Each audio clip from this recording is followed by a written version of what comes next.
Okay, and I'll admit everyone. Hey everyone, thanks so much for being here. It's Mike Tierney, Impact Northwest, and we're just gonna maybe take another minute to let people get logged in and then we'll get started.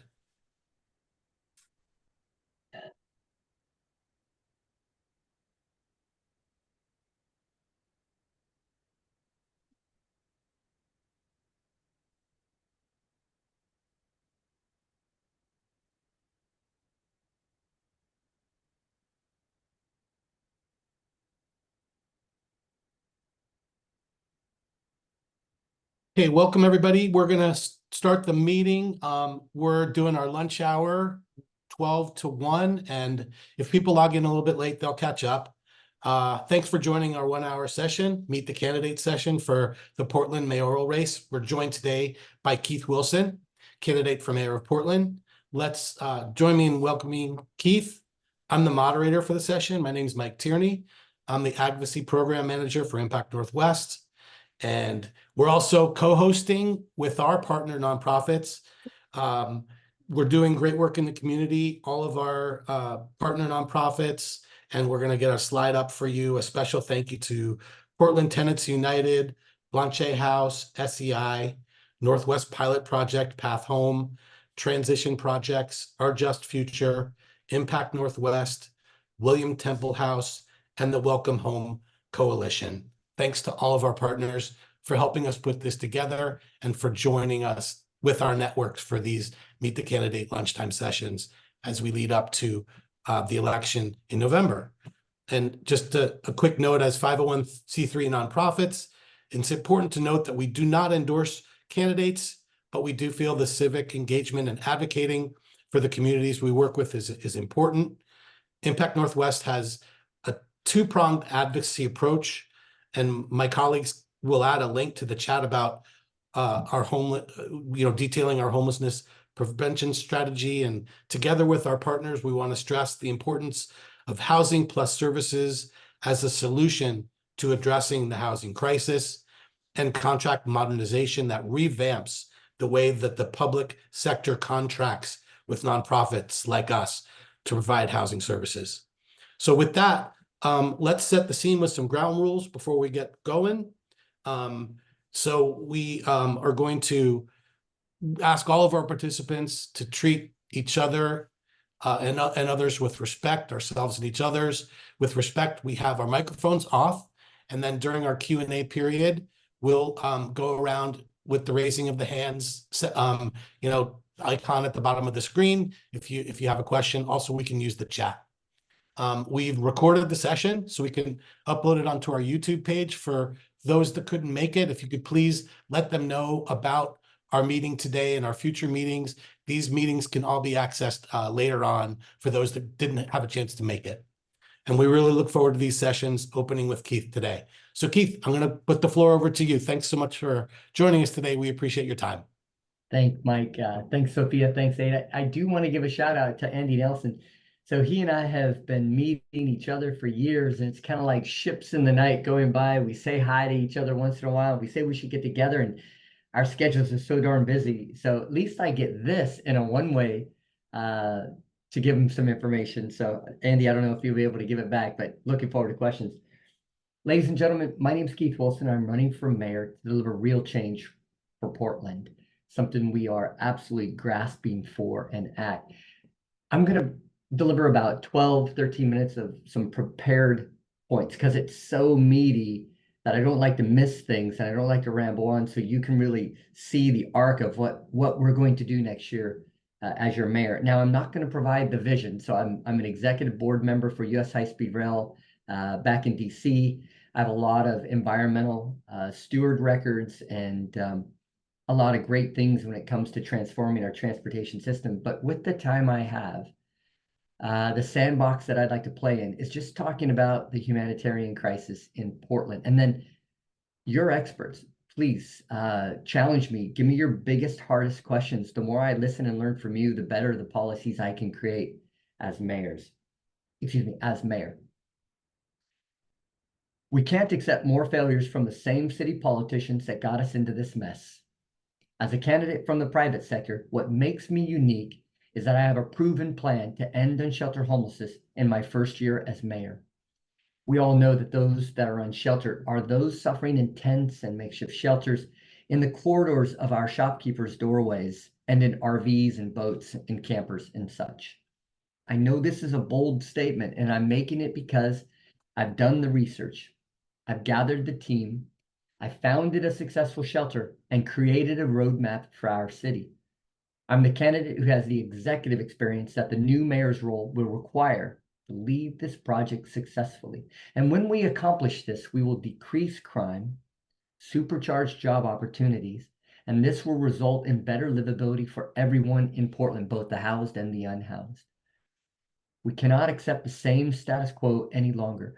Portland has become a national symbol for failed city policy, and it's time for real change. So about me, I grew up with 7 family members in a 900 square foot home in North Portland. Mom was an Avon lady and dad delivered lost luggage from the airport. And we didn't really center education. My father nor my brothers had graduated from high school, so I did. So that was a great first milestone. And then I worked and I put myself through college. I earned a master's degree at the University of Portland. And then I left and I spent years traveling around the nation and traveling around the world. And after seeing some of our most extraordinary cities in our world, living and working in them, I realized none had compared to Portland, and I came home. And when I returned, I had the opportunity to lead and grow my father's small burgeoning business at the time. But I really wanted to focus on being an innovator. And over the years, my team and I have succeeded. At Titan Freight, the company I own, we now have the lowest workforce injury rate in the state of Oregon. So we really care for and center our people and their safety. We have top of the line artificial intelligence systems that allowed us to achieve one of the lowest crash ratings in the nation. We don't use a single gallon of fossil fuels in our Portland operations, one of the only carriers in the nation that can boast that. And we now have the first fleet of heavy-duty electric trucks in the Northwest. It's something that was very hard to do. For these reasons and others, Titan was named National Innovator of the Year for the past 2 years. And that's the same thing I'm going to focus on as mayor, is innovation and efficiency and caring for our citizens. However, a few years ago, I saw that my business was growing, but my city wasn't.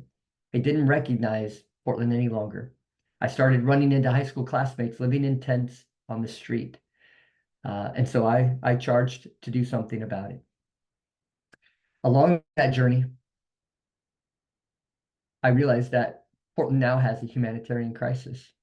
And it was really brought home about 6 weeks ago. I was bicycling by Emmanuel Hospital, and I was horrified to witness 2 security guards pushing a naked man out of a wheelchair and into Dawson Park. They stood him up, they turned, and they went back to the hospital, and he collapsed. I'm sure they hated doing it as much as I hated watching it. The man's name was Doug, and he obviously needed help, but there were no shelter beds available. No help was coming. Every level of our city government was failing this man in his moment of greatest need. And I ask you as Portlanders, do we really want to be institutionalizing cruelty to our service workers, to our hospital workers that are overwhelmed and acting as the de facto shelters of a city that can't care for its own? I don't think so. I found Doug a bed that night. I picked him up and I put him into the back seat of a taxi. And he was cared for that night, but I don't know what happened the next night. And I think you know more than others that this is at crisis level. There are more than 5,000 people like Doug still living unsheltered in Portland tonight. And last year we lost 300 of these people, and we're expected to lose 400 of them to death and dying this year on our streets. And in most cities in America, as I've found and I've researched, this is not normal. And as your mayor, it's no longer going to be normal in Portland. Enough is enough. I have a plan and it's ready to go. In the first year of my administration, my priorities will be to end unsheltered homelessness, reduce the burden on our overloaded public safety system, and revitalize our communities. So, why do we need to end unsheltered homelessness first? Because everything else hinges on this critical first priority. Boise has 115 people living unsheltered on their streets tonight. Boston has only 119. In Philadelphia, They have 788 people living unsheltered, but are twice the size of Portland. Portland has 5,394. What do they know that we don't? To find out, I founded Shelter Portland. I chair the board with a team of national experts. There's 10 of us. The former mayor of Boise, Dave Beater, who ended unsheltered homelessness in his city and was the appellate for Boise versus Martin, the court case that says that you must have enough shelter beds in your community before enforcing your no encampment laws.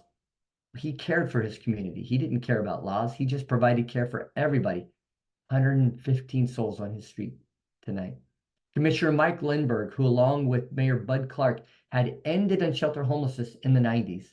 And Mark Johnston, President Obama's Assistant Secretary to reduce homelessness.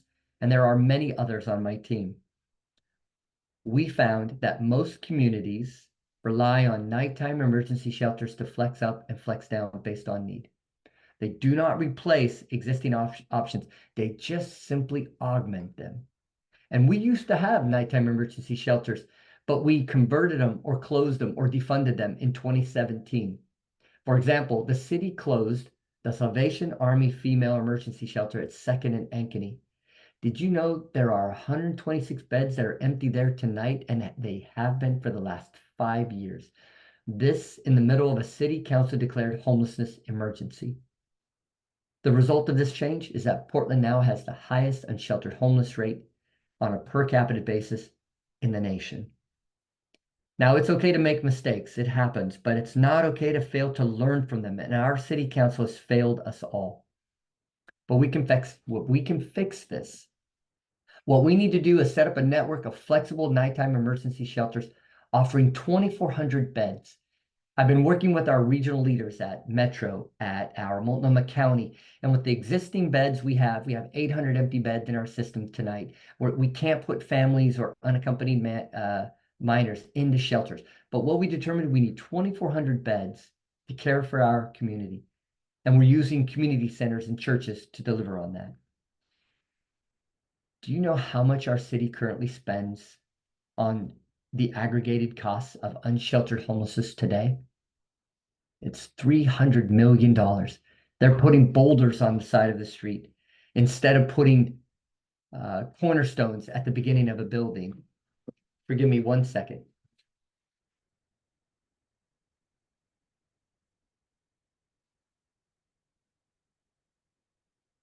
Thank you.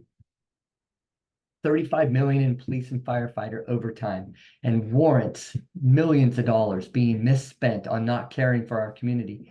And so I won't ask you a question, but I'll explain it to you. My plan would cost $25 million per year, less than. And to repeat that, less than 1/10 of what the cities currently cost. We can care for those that are suffering on our street. And if you go to Shelter Portland and go to the research tab, you can see the budget. You can see the worksheet that I'm working with our county, our Metro, and our counselors currently on what it's going to cost to end unsheltered homelessness and then how we're going to do it. I'm not saying trust me. I'm saying go look at the information. You'll find out for yourself. That said, nighttime emergency shelters are not enough on their own. That's where day shelters come in. Day shelters are a warm handoff that are used to assess an individual's needs, where we offer mental health and addiction services and referral and job training, classes in financial literacy, and housing assistance. We at Shelter Portland opened a day shelter 20 weeks ago on 82nd Avenue in Ankeny. We are successfully transitioning people from sleeping on the streets to shelter and now full-time employment. We just hired 6 people that were formerly unhoused and living outside just a few weeks ago. And it was the journey and the job that brought them out of that lifestyle. And then one person just did a fully immersed alcohol recovery. And then he's back at the shelter working and supporting us. An amazing lesson that we're learning as we learn how to care for our community. I hope you can see my vision. With a network of nighttime and day shelters rapidly set up throughout Portland, no one will be left outside in unsafe, unsanitary, or dangerous conditions. And this benefits everyone. And after caring for all those souls on the street, we have to rebuild our public safety system. Here's the simple truth. Our unsheltered homeless represent less than 1% of our population, yet they are responsible for over 50% of all police arrests. We're trying to arrest our way out of this humanitarian crisis. It's obviously not working. 10 years ago, a police officer would respond to a priority call in 6 minutes. Today, in your most urgent time of need, it takes an officer 24 minutes to get to you. And they can't focus on community policing. They don't have time to find and arrest fentanyl dealers. They can't investigate property crime, graffiti, and illegal dumping. But here's the good news. The arrest rate for those living in shelter is only 2%, not 50%. This will drastically reduce the burden on our overloaded public safety system. And this is really because the law states if we're able to supply shelter beds at the level in which our community is unsheltered, we can now enforce our no camping, our sanitation laws, no RVs, but we're able to offer that solution of caring for people during the night and really care for even those that are housed and the unhoused equally. And this means with my plan, providing basic nighttime shelter frees up officers to do their jobs and care for the entire community. This will have an immediate community level impact by restoring livability to every neighborhood in Portland. Now, after these two first priorities are implemented, next we need to focus on revitalizing our communities, businesses, and downtown. Let's take a good hard look at where our city is today. Portland has lost tens of thousands of citizens over the last 5 years, especially families. Besides the shrinking population, we've also lost ground in every other metric. Over the past year, Portland has the worst job creation out of 50 cities, and our downtown foot traffic is at the bottom of the list. Office vacancy rate is at 30% and climbing, the worst in the nation. People are fleeing Portland. We just lost the joinery downtown. That's John Blumenauer. Congressman Earl Blumenauer's business is closing. Fuego, where I used to get my burritos, 12 food carts only a few years ago, is closing. Lisa Schroeder, the proprietor of Mother's, one of our iconic bistros, is hanging on. She's losing thousands of dollars every month. And we have to really focus on revitalizing our community by improving livability and really caring for everybody in Portland. But the good thing is that the solution of turning our city around isn't complex. If we restore cleanliness and safety to Portland, we will welcome an influx of investment and jobs from across the nation. So why haven't we done this sooner? Because current city leadership is paralyzed. My opponents have tried to arrest their way out of this homeless crisis, and obviously it doesn't work. And does it make sense for one department to hand out tents while another sweeps them away? This is a waste of your money. My plan offers a third option. We will neither have to arrest nor hand out tents any longer. As you know, our new form of government is changing, and the role of the mayor is as well. Instead of being a city that's managed by a committee, the mayor will now be the CEO of our city. Our new form of government doesn't need another failed insider. It needs someone who knows how to build teams, who understands logistical complexity. It needs an innovator with the leadership chops and grit to get the job done. That's why I'm running. My team and I, along with regional leaders, will be ready to hit the ground running on day one. We will start delivering on a plan that has already been crafted and tested. And now I want to finish by inviting you to a special event. On October 10th, that's World Homeless Day. My national team is coming to Portland, and we're going to be hosting an Ending Unsheltered Homeless Forum. And I invite every one of you to come, and you'll be able to hear my plan, but then you'll be able to talk to the mayors and the county officials and the federal officials and ask them, why is it going to work? Why is that blueprint the blueprint? And they'll show you their stories of cities that have ended in shelter homelessness and why they're helping me to implement this blueprint in Portland to turn Portland around. And I want you to hear that from them. And I want you to trust the bold vision that I have.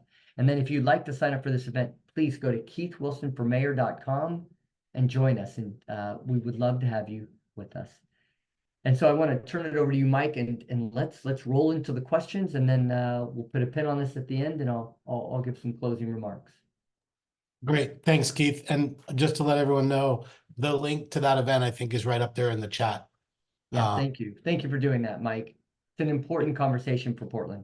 Yeah, thanks, Sophia. And so as we're all kind of working out our own questions, I'll just start with one to get us rolling, break the ice. And when I spoke at the beginning in the intro, I was mentioning about Impact Northwest specifically Right. has two main approaches to contending with our crisis right now. And the second one I want to start with, if you could address it, which is the idea of contract modernization.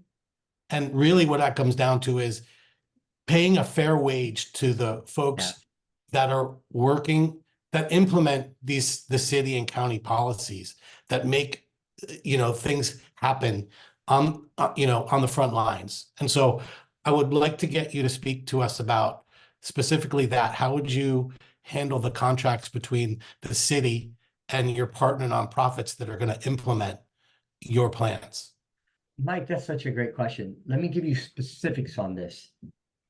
So I have 6 of our regional executive directors on my board. So I have 10 national leaders that make up the Shelter Portland Leadership Council. But then I have only executive directors for homeless service providers on my board. And we meet and we talk about how do we care for our community. And that was one of the critical things. When we put our shelters together, we confirmed our budget requires $27 per hour for the wage, full benefits, and in some cases it's union coverage. So the cost per person per night for our nighttime shelter is $19 per person. A Safe Rest Village is $189 per person per day. Now I recognize I don't offer services during the day, and that's where my day shelters come in. So a lot of the individuals that just need some help at night are going to work the next day. They're your baristas, they're your individuals that are working at restaurants and such, but we don't want to have anybody ever fall to the street. You always need to have a safe night's sleep if you're down on your luck. And then those are full benefit positions, Mike. We were very intentional. Now, when we set up these nighttime shelters, we do expect to have 2,400 beds, but they're probably going to be set up on 6-month to a year contracts because we know that the level of people who are going to actually seek these shelters are going to fall significantly. Working in Boise, they set up enough shelter to end their shelter homelessness, and only 1/3 of those shelter beds were taken. That's why it has to be a flexible system, because when you end on shelter homelessness on a particular day and you remove all the tents, you're not allowed to sleep in shopkeepers' corridors. You can't have an RV anymore. It takes some time, but we don't expect people to really come into those beds. But we have to meet the spirit of the law and make sure we have a bed ready for everybody. So it's a really low cost effective, but it's low cost not at the peril of the people who will be staffing these contracts. And we were very intentional at that, $27 in full benefits. Would anyone like to follow up on that? Any of our audience members?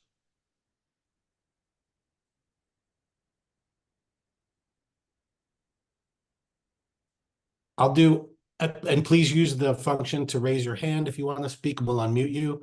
But I'll do another one where I just have a question, just looking over the background, and there was you did an interview with Oregon Live, and you talked about the problems that we've seen with the joint office, and you mentioned that prior to 2016, homeless issues in Portland were run out of City Hall, and then the joint office relationship and contract took over and put that mainly in the county's hands. Right. Can you tell us, a little more, expound on that answer that you gave the Oregon Live interviewers, and what you see as working currently in the way we're doing things, what you think we need to change, and how you would do that? Sure. So let's talk about numbers. So in 2016, when we moved all of support services for our unhoused over to county, we had 1,700 souls on the street. Speaking with the chair, I asked her why she closed all the nighttime shelters, and she said that the neighbors didn't like people lining up at night. And when I explained to the chair, and I had my graphs with her, that I will tell you, people don't like our neighbors living in tents on the sidewalk even more. And she agreed. She said, I own that. The problem with owning that is that today we have 5,300 people living on the street. So when you make a mistake in business, you die. So you have to learn to pivot. We haven't pivoted, and we still have a skyrocketing unsheltered rate on the street. So you're talking about, well, where did that change as far as the county? We started focusing on trying to build supportive housing and affordable housing, thinking that it was going to care for those on the street. We kept trying to build and build and build our way out of homelessness. And while we were doing that, unsheltered homelessness continued to grow. Last year alone, unsheltered homelessness in Portland grew 887 souls. That's despite adding 200 or 300 shelters through the task site and the Safe Rest villages. The cities that I've looked at around the nation and those team members that I have been clear. You must end unsheltered homelessness first before you can have a fighting chance at ending homelessness. We put the cart before the horse. We can't leave community members on the street while they're suffering, while we're trying to build housing at a rate and a level in which to meet that need. We have to end unsheltered homelessness first. And that's where our county took the eye off of the ball, is they're not focused and caring for those on the street. In fact, I spoke to our current care chair who's working with me on this. Don't get me wrong. I'm not throwing joint office under the bus. I know what happened, and I know all of those individuals. But I spoke to the county chair and I said, Chair, you're handing out tents. Think about a woman in her most volatile or vulnerable time. You know, they're being raped at night, sometimes multiple times at night. And that's what I hear from the police officers. And the response was, I don't have any other resources. And I think to myself, yes, you do. Join me in this program. We're going to end unsheltered homelessness next year. We're not going to hand out tents anymore. We're going to hand out basic life-saving care that is found in every city in the world, except for a few cities on the West Coast. And she understands, and she's working with me on this. And as mayor, that's what we're going to provide for our citizens. So, Mike, it was a philosophy. It was a dogma, but we got to get out of that. And if I have to take caring for and setting up nighttime emergency shelters as mayor, I will, because as mayor, I'm in charge of public safety. Because I know 400 people are going to die on our streets this year, 400 Portlanders most likely are going to die on the street this year. That's a public safety emergency. As mayor, I'm going to care for those neighbors that I have that are on the street immediately. We're not going to leave people outside any longer. Okay, and I know county will be with us, Mike. I know they will be. I'm going to go back to the first question I had. There was a question that now is in the chat, and so if we won't end up bouncing between topics based on the lag on the questions and stuff, but like let me just move to this one from Jesse Keith, and he's saying, are you concerned that $27 an hour is not a living wage? It's currently being reported that a household has to earn just over $35 an hour to afford a one-bedroom apartment in Portland. Really, it's a two-pronged question. It says it's not enough to afford a current house, so we need to have houses that can afford. So it's kind of a two-pronged. But Jesse, I'll speak directly. You know, when I sit down with my executive board members, we go through the budget. We know what it costs. That is the highest wage of all of the shelters and the executive directors that I'm working with, at $27. So it might be $34, but I also have to be pragmatic to the term of what the existing wage is. You know, I was working with Salvation Army on this, and we're working on facilities. Their wage was like $20. And when I told them, you know, we're not going to provide, you're not going to have to provide contracts of this nature and do it at 20. And when I told them it was 27, they were thankful for that. And so I'm not going to say that it is the livable wage you mentioned, but that's what our executive directors, and we put the budget on. Now, come and sit at that table when we start our planning in November after I win the election. That's when we move into that crisis mode. We're in emergency, and I'm happy to consider anybody's input and the costing of that. But the second part of that was, we don't have enough workforce housing in Portland. And that really is the secondary point. There's this program called Home Share that I've been working on. And I envision allowing anybody who has one of the 190,000 empty rooms in Portland to bring one of those empty rooms on the market and I envision offering that homeowner a $3,000 credit up front to convert, to get your locks for the door, to do whatever you need to accelerate home share in Portland. Do you know 100 years ago in Portland, a third of every resident home shared? Today, it's 1%. So when you think about that, we have 190,000 empty rooms tonight. Just activating 1% of that brings 1,900 rooms onto the market. And the good thing about home share, those rooms are $700 a month. So somebody who's a retiree in our city, who built our city and is living on a fixed income, has a chance to live a dignified, decent room, and perhaps with another retiree, if you will, because the retirees are the ones who own homes with the most empty rooms. Or think about a high school kid who just graduated, working a minimum wage job. They can't stay in the city they were born in, or a foster care kiddo who just aged out. Where are they going to go other than the street? And as mayor, they're not going to go to the street. That's no longer a destination for somebody being released from a prison or a foster care, which, by the way, over 50% of them become episodic unhoused upon release. Right? Whether you're a foster care kiddo or being released from a prison, we know where the inflow is. We have to cut that off and care for everybody. We're not going to let the street be that destination. So rambled a little bit. Happy to consider the 34, but that's with people coming at the table working at budgets, and I'm going to use the experts to help me out with that. But right now we're using that 27, which we feel is a good starting point. Okay, and Jesse's responded, understood, thank you. And Thank you. just have a follow-up question on that. Can you tell me that stat one more time about 1/3 rooms shared versus 1%? What was that again? Okay, so if you go to Shelter Portland, there's a tab called Timeline, and it's the history of unsheltered homelessness in Portland for 120 years.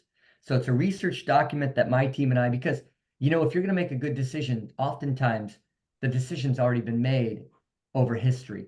And you'll see in the 1988, Bud Clark ended unsheltered homelessness using the same plan I'm bringing forward right now, and he did it in 12 months.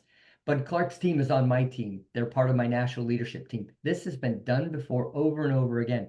Now, you wanted to know the status. If you go to the 1890s and or the beginning part of the timeline, you'll see it says a third of all homes. It was a third of 50%. I was trying to be conservative by making it a third were home shared, and that was 100 years ago in 1920.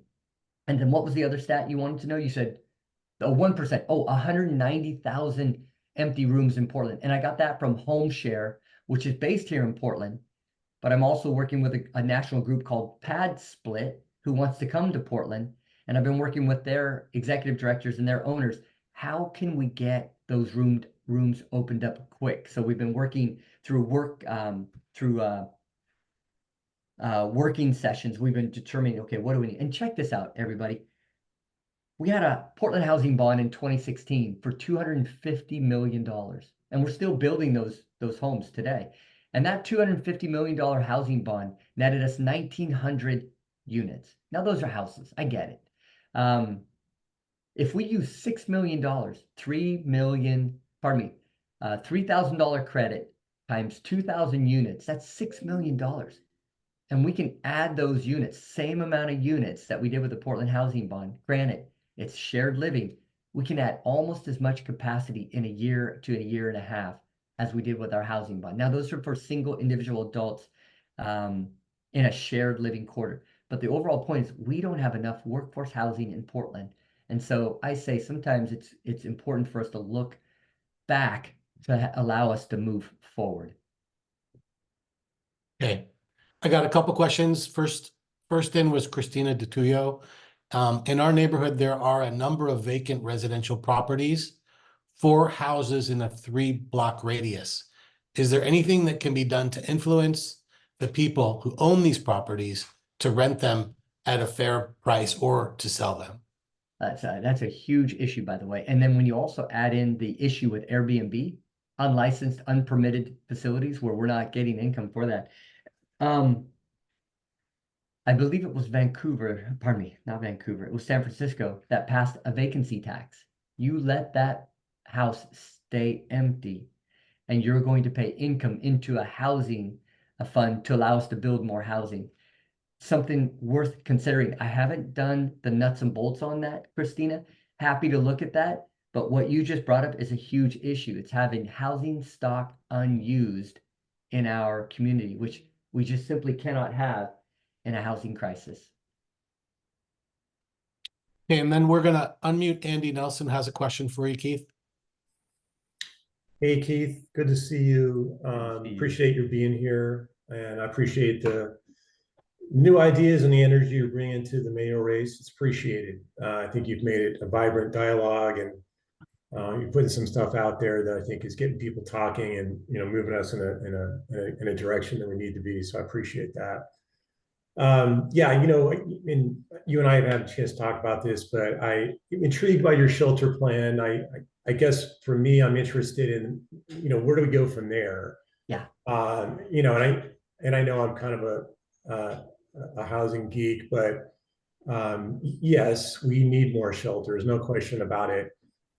What are your thoughts on where we go from there? You mentioned home share. We have to produce housing. I think we're something like 50,000 units short in the Portland area.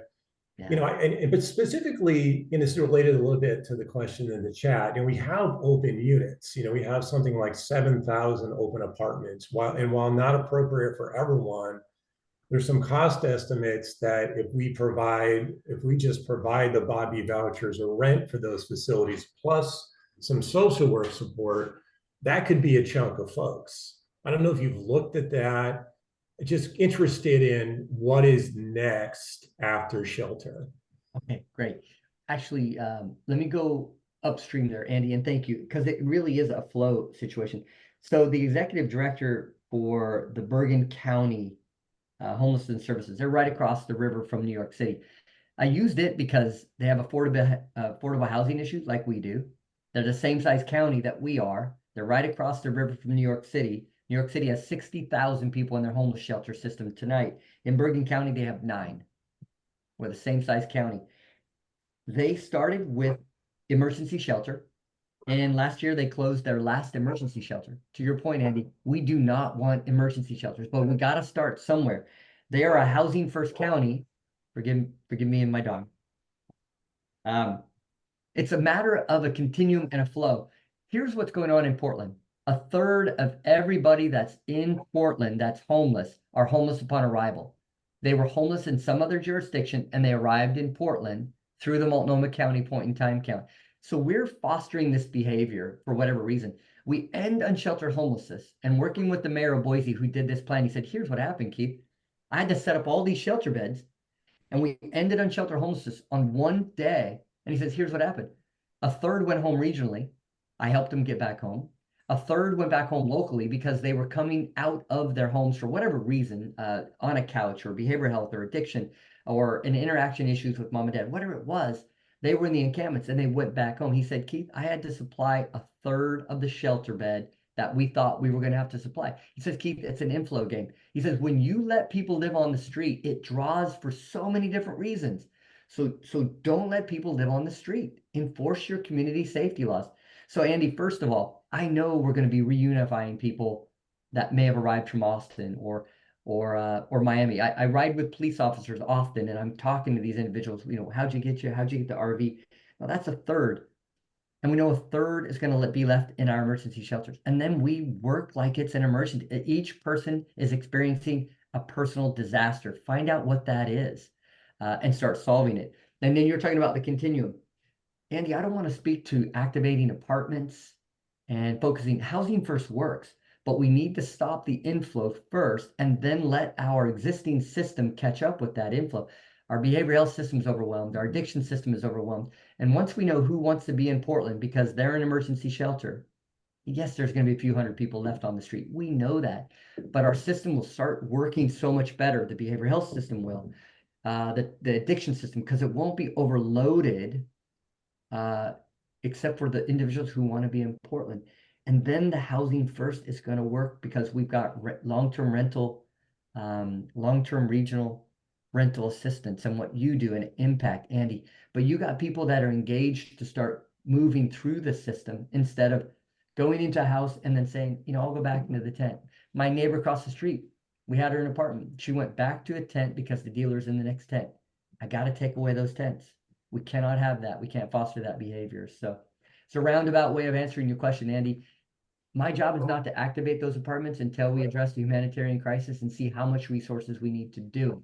So first thing, shelter's the first focus, and then we find out who's in Portland, who wants to be a Portlander, and then we work like the dickens to get them into those resources.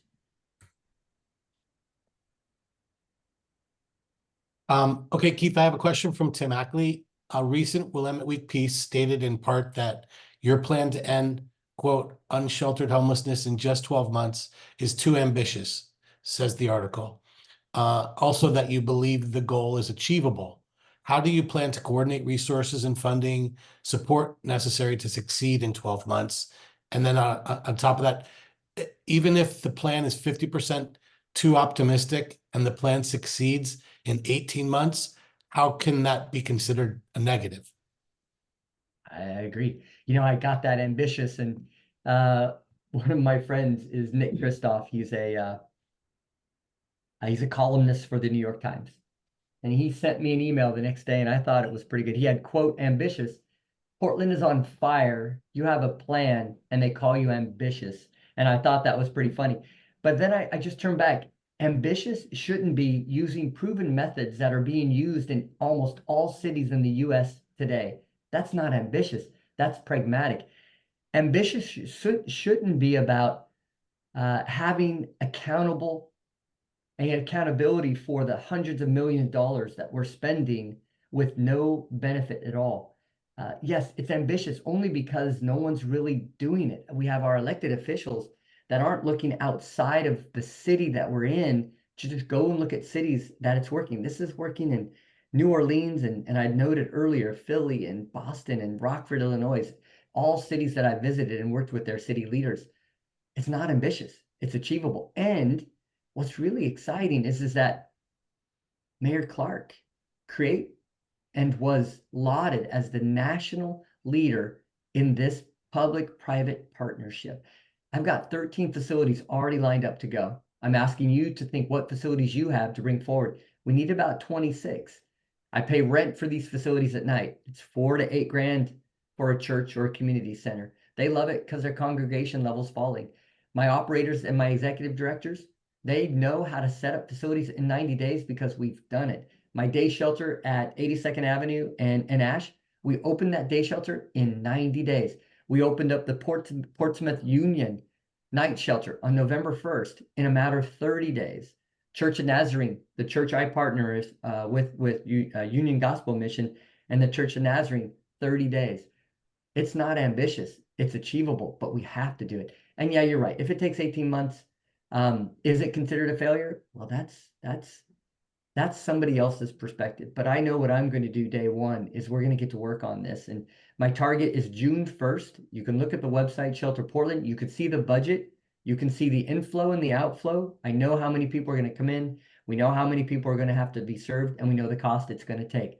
Will I be wrong? Absolutely. But when is being 80% right really wrong?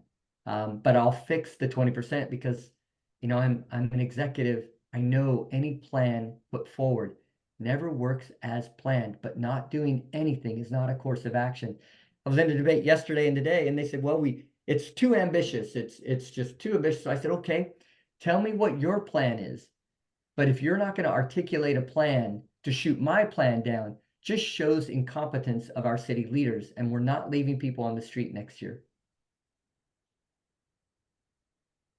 That was my question when I read that article in the Willamette Week is, and I understand, I'm getting it now more, it's not so much, the point I think was being made is not so much the plan, but was the timeline. And so, you know, now that I'm hearing I think what you're just trying to lay down a marker and go hard. But I think what was the point of the title of the article and the ambitiousness, is it too ambitious, was just the people being baffled by the timeline, blown away by how could you do this in 1 year?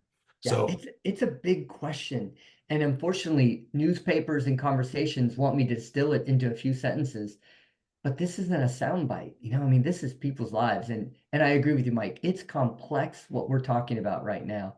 And we've spent years researching this, but we're not going into this halfway. We know what we're doing. I've got the team to deliver it. And you're right, Mike. It's just so darn hard to do it in a few sentences. Sophie did a good job, and I give her credit. She's the writer for Willamette Week, for calling all my team members from around the nation. And she said, you know, my team, they're not chumps. They're top of the top. But Portland's not used. I mean, we're just so beaten down right now. But I'm going to need your help. But together, I'm confident we can do this. And we're targeting June 1st to have it ready to go. Okay, I have a quick question regarding, you brought up the Salvation on Ash and Third that was closed in 2017, the Salvation Army. Yeah. Yes. Yeah. And I just read just today, I think, about this Slab Town facility that was being renovated Yeah. to house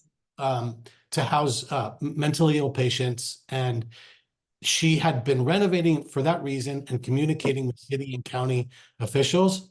And now I don't know the full story, like why, but it turns out they're not going to be able to do it. The city and county have chosen not to utilize that facility that was being built for that reason. So I'm just wondering if you have any insight onto that specific thing, why the Salvation Army facility was closed in 2017, and what can be done? That seems like crazy stuff. It is. You know what? And I mentioned it in my stump speech. We closed the Salvation Army Emergency Shelter in June of 2019. It scored 73 points out of 80 minimum to be funded by the Joint Office of Homeless Services. It had 126 beds. 31 beds were single room occupancies. It was low income housing. 10 beds were for police, for domestic violence. So a woman in their worst moment, a police would just drop off. You talk to any officer with 6 years of tenure or more, and they say that when we closed that, we harmed our community. That was the dogma that we pursued, Mike, was that now that building's empty and it should be used, and we're going to open it immediately early next year. And those beds have sat empty for 5 years. And we just declared a home and re-signed the homeless emergency declaration a couple months prior to that. To me, that's a tragedy and a travesty of our city officials. Now, you're talking about the Slab Town facility. Let's talk about cost. Let's talk about the emergency shelter on 2nd and Ankeny. You know, that's going to be about, and you can see it on the timeline. You can see the cost per person. I think it was like $30 per person per night, okay, or it was 25, I don't know. But Mike, when we start building long-term shelters, the cost goes up to between like $100 to $150 per person per day. We got to act fast. Yes, the county can move forward. That's their purview. That's Health and Human Services. It's another missed opportunity. But I think your question is, Keith, what do you think? Would you fund it? And I probably wouldn't, Mike. I don't have that income. I can't spend $10 million on one structure. I'm going to be spending $25 million on caring for thousands of souls. I need to act and act fast, and then take the pressure off the system, and then see what long-term structures we do need. But that's a county issue, and so I really am going to look to them to help with that. But we don't have a sobering center, Mike. It's just a missed opportunity for 5 years. It just breaks my heart when we see the tragedy on the street. I get that part about the Slab Town. I didn't get it; just came out, so I obviously should have had more information. Like there had to be some more reasoning behind that. So we have a couple of questions that came in very late, and I know we're getting towards the end of the hour, and I want to respect everyone's lunchtime and end these on time. Let me ask you this question. Maybe we can get through a couple of them at the same time, but we have a question from Ryan about Portland is shrinking, particularly in the category of families with children. How do you plan to retain current families and attract new families to Portland? And what incentives or changes do you believe would make the city more attractive option for parents? Yeah, the solution isn't complex. If we clean up our city and improve public safety, which is everything that I have, and that's what I've been focusing on. We've been talking about this last year. We'll welcome an influx of investment, jobs, and families again. But right now, we've lost 25,000 souls in the last 5 years from our city. Many of them families with school-age children. So that's affecting our education system. It lowers you talked about arts and entertainment, our restaurant, leisure, and hotels are all plummeting, and it just affects everything when you aren't caring for your city. We're a national symbol of failed policies right now. People aren't coming to Portland. So if we just care for our most vulnerable, we care for everybody in our city, and then we'll reverse the stigma that we have and our national reputation, and people will be drawn to Portland. I mean, Portland's an extraordinary city. It's easy to sell when we have a city that livability has been really lifted up. So I'm gonna get this question out from Lauren. It's our last question, and then give you a minute or so to wrap up. Okay, Keith? This is from Lauren. The focus on the unhoused community has been dominant in Portland for years. Many resources have been dedicated in that direction, and because of that, resources have been diverted away from public services, both provided by the city and nonprofits, including education and public health, childcare, the arts and culture, and support for culturally specific communities, and investment in parks and public lands, and the many other aspects of a vital community and livability that help prevent the conditions that lead to homelessness. So why do you believe that the position of mayor is the right place for someone with such a single-minded focus, given that our city has so many other areas that are also in desperate need of investment and attention? yeah. And I noted that everything hinges on that critical first priority, Lauren. We're wasting $300 million on our city budget just chasing the effects of unsheltered homelessness. We're wasting. And I talked to you about boulders and sweeps. We shouldn't be doing any of that. And all that $300 million should be funding those services you just mentioned. We're going to end unsheltered homelessness for less than $25 million. That's going to leave $250 million to fund those services you just talked about. Not only that, it's going to take the pressure off of the supportive housing services tax to allow us to start building bricks and sticks with that tax. And that's what I was talking with the chair about just a few months ago. We end unsheltered homelessness, the whole system starts to work again. And then, I'm not single-minded. I am the executive board member for US High Speed Rail. I've got a high-speed rail bill that I'm writing right now that's going before the legislature next year. I'm not single-minded, but I know that to get to the great things that Portland has to offer, I got to get through this very difficult challenge. And so I'm not trying to say, everybody, I'm a climate leader, that I am. I know I'm a transportation leader, that I am. But in this conversation, we have to do the hard work. It's a lunch pail time right now. And that's what I'm bringing to this conversation. But once we end unsheltered homelessness next year, you can bet I have the vision and the executive experience to really start focusing on the good things that Portland has to offer. And that's arts and community and transportation and all those things that we call Portland home for. All right, Keith, we're going to wrap it up. And I want to thank everyone for joining us today. I want to try to finish on time. And thank you all for your great Q&A. Is there any way for folks to reach out to you that are on the call for follow-up? Yeah, you bet. So KeithWilsonForMayor.com. You can always send an email there. I'm accessible and I get back and I talk to you will not have, we respond to everybody in this conversation right now. So please, if you got questions, by all means, I really encourage you to go to shelterportland.org and read it. You'll get so much information about whether it's housing first or shelter first, or whatever it is. We're agnostic. We just want to care for Portland. And so we don't have a particular dogma at all. But it's time to turn Portland around, everybody. Okay. And so anything else to wrap up? I have a closing, but let me just kind of focus on this. The Portland Renaissance that we all want is within our reach. And I'm hopeful that you'll join me, and our focus together is to repair, restore, and revitalize the community that we love. And I always like to end with that because if you care for your most vulnerable, you're going to care for everybody in your community. And we're in Portland because it's a special place, but we're not going to leave anybody behind as your mayor. It's time to get going. It's time to move forward. Okay, great, Keith. Thank you so much again for taking some time out at a busy time for you. You bet. The candidates doing it. So we really appreciate it. And thanks everyone else for joining us today. We appreciate it. And it's noon spot, no, it's 1 o'clock spot on. Like that's the first meeting I've been on. We actually finished on time. So congratulations, everybody. Thank you all. Bye-bye.